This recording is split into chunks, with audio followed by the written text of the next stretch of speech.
Hello and happy Wisdom Wednesday. Thank you so much for tuning in and for choosing to spend some of your time with me. It's your girl Milagros here, and I'm in a room with a dry erase board, so of course I had to take advantage because the 3 pillars of the work that I do is loving yourself, or at least learning how to love yourself, taking personal responsibility for every area of your life, and owning, writing and rewriting your story as much and as often as possible. And we do that with our thoughts, words, and actions. Okay, so it is February, and during February we are talking about self-love, and we're talking about the importance of taking care of ourselves so that we can be better for everyone and everything that we do and that we care about and that we want to do.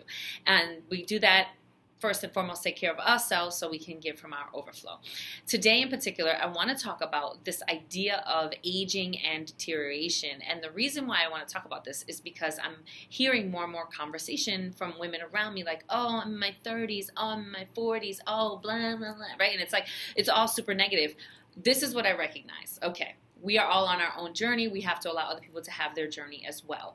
We have a tendency as humans to want to justify where we are on our journey, and we do that by projecting our filters and our stuff onto other people. I hear too many people say things like, wait till you hit 40, wait till you hit your mid-30s, just wait until, and then it's all downhill from there.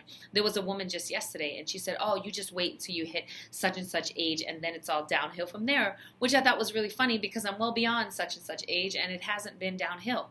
The reason why it hasn't been downhill is because I refuse to subscribe to the idea that aging means deterioration. To me, aging is this idea of growing wiser and more conscious and more aware throughout space and time.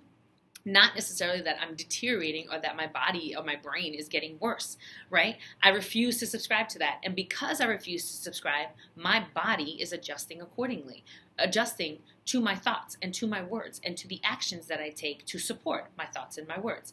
Let me back up.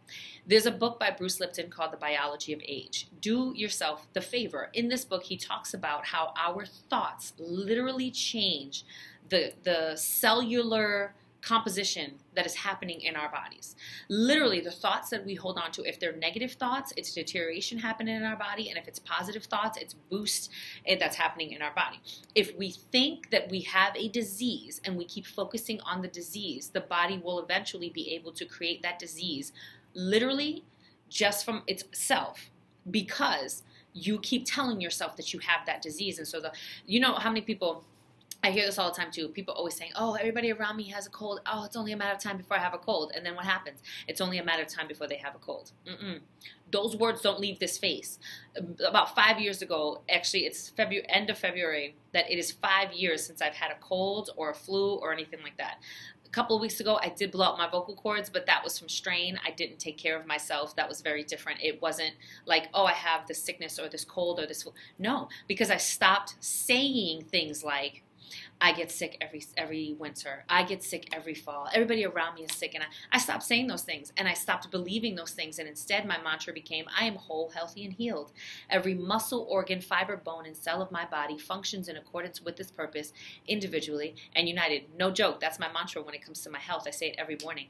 And so I started reprogramming my thoughts. I started changing my words. And then I started taking action accordingly. I started eating healthier. I started exercising. I started, washing my hands more thoroughly or whatever, and then I found that I just stopped getting sick because my body is whole, healthy, and healed, and every muscle, organ, fiber, bone, and cell of my body functions in accordance with its purpose, individually and united. And then that became my reality. My thoughts became my words, became my actions. That became my reality. So the same thing can be said when it comes to aging. I had an accident when I was 10, and they told me I would never walk again, that the chances of me walking were slim. I would definitely never dance again. I wouldn't be able to have kids. Well, I walk, I teach dance, I teach fitness classes, and I had a daughter who was a week overdue, right? My spine should not have been able to carry her to full term. Never mind, I taught dance till I was 7.5 months pregnant, and she was a week late because I had decided that what they said, thank you, I appreciate your science, but what I know to be true here is very different, and I'm going to fully partake and enjoy this experience of bringing a life into the world. And then I did. I am not an exception to the rule. There's a woman who was in my fitness class. She's 72 years old. I would have thought she was in her 50s. This woman has energy for days, and she has such great stamina. And she said, I refuse to subscribe to aging. And when she said that, I just got so excited. I wanted to give her a sweaty hug. Instead, I gave her a high five, because she said, just because I'm getting older doesn't mean that I have to get older and deteriorate. She said her friends, who are her cohorts, who are her same age, they're using walkers and canes. They're living in assisted living. And she had to stop visiting them because they would say to her, like I said in the beginning, they would say to her, oh, just wait. By next year, your arthritis is going to kick in. You won't be able to. You'll be here with us. And this is what happens, right? People want to bring us to where they are rather than applaud us and say, oh, good job. You're doing what you need to do to keep yourself in a healthier space.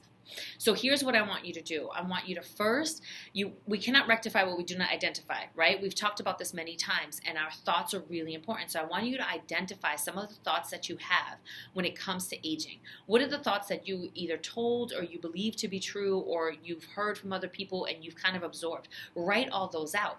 And then on a separate sheet of paper, I want you to write out one thing for each of those that is the opposite and that is a healthy, positive statement. As much as possible, try to make them affirmations so that it goes, I am. So it's in the I am, it's in the positive, and it's in the present. I am able to get stronger as I get older. I am able to get healthier as I get older. Or you could just say I'm able to get stronger and healthier, right? It doesn't even have to correlate with as I get older. I am able to do what I need to do to take care of my body. I am kind to myself and take one step at a time. I recognize this is a process, and a process is new. A process takes time. Change comes slowly. Like that. And just write out your list. Then you're going to destroy your old list. Put it through the shredder, do a ceremonial burning. I don't really care. Just get rid of it, but be safe.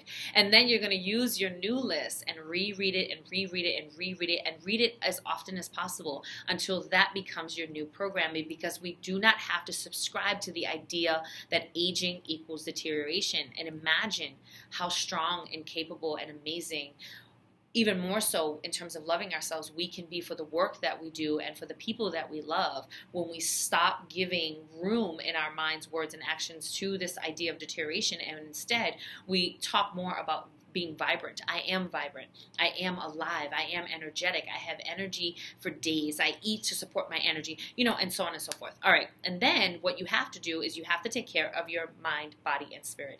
So our minds, we have to read, we write, we learn new things, we try new things, we go to museums, we tap into our creative facilities. Anytime we practice anything artistic or learning how to play an instrument, it's really great for the plasticity of the mind.